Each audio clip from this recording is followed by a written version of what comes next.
Picture this. It's a Tuesday, not even a Monday, and the world is caffeinated and ready to go. Suddenly, bam! Millions of computer screens around the globe go dark, replaced by the dreaded blue screen of death.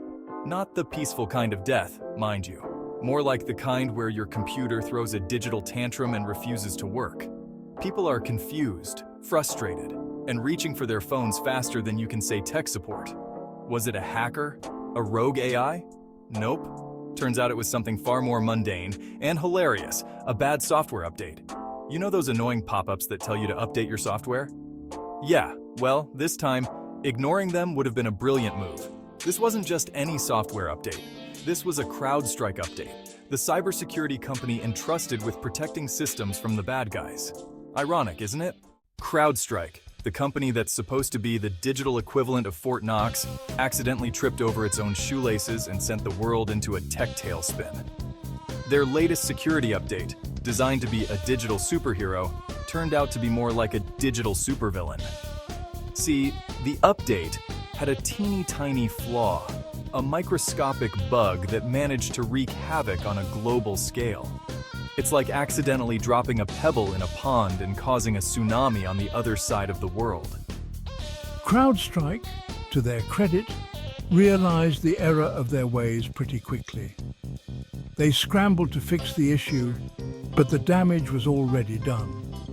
The internet was already flooded with memes, complaints, and enough digital smoke to make you think someone had set fire to the cloud. We're sorry for the inconvenience. We were just trying to make your computers extra safe. #Microsoft Meltdown. The fallout from the Microsoft meltdown was like something out of a disaster movie, only instead of asteroids and earthquakes, it was just a bunch of really annoyed people. Airports around the world were thrown into chaos as check-in systems went kaput. Flights were delayed, passengers were stranded, and airline employees were probably dreaming of early retirement.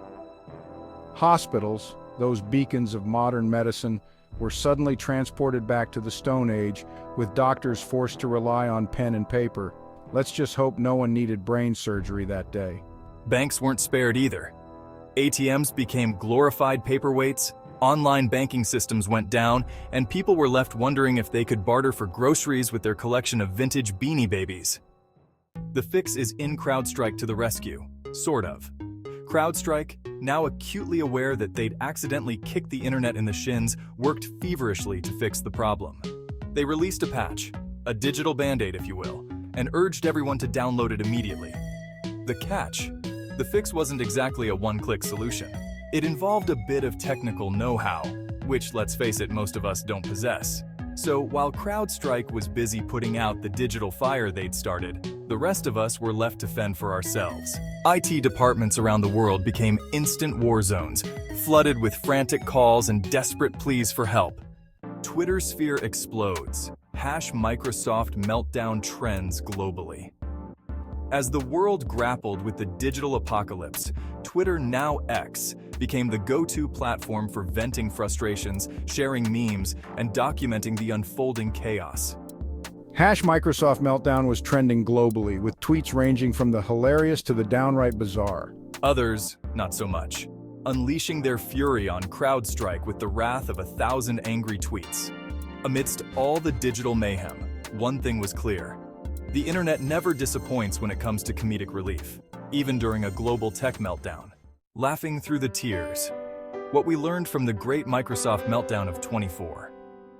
The Great Microsoft Meltdown of 24, as it will forever be known, was a stark reminder that even in our technologically advanced world, things can go very wrong. It was a lesson in digital humility, a reminder that we are not invincible, and that sometimes the best laid plans of mice and tech companies go awry. But it was also a reminder of the power of humor to help us cope with adversity, even when said adversity comes in the form of a global tech meltdown. So, the next time your computer decides to throw a digital tantrum, remember the Great Microsoft Meltdown of 24. Take a deep breath and laugh. Because sometimes all you can do is laugh. And then maybe check to see if your old flip phone still works.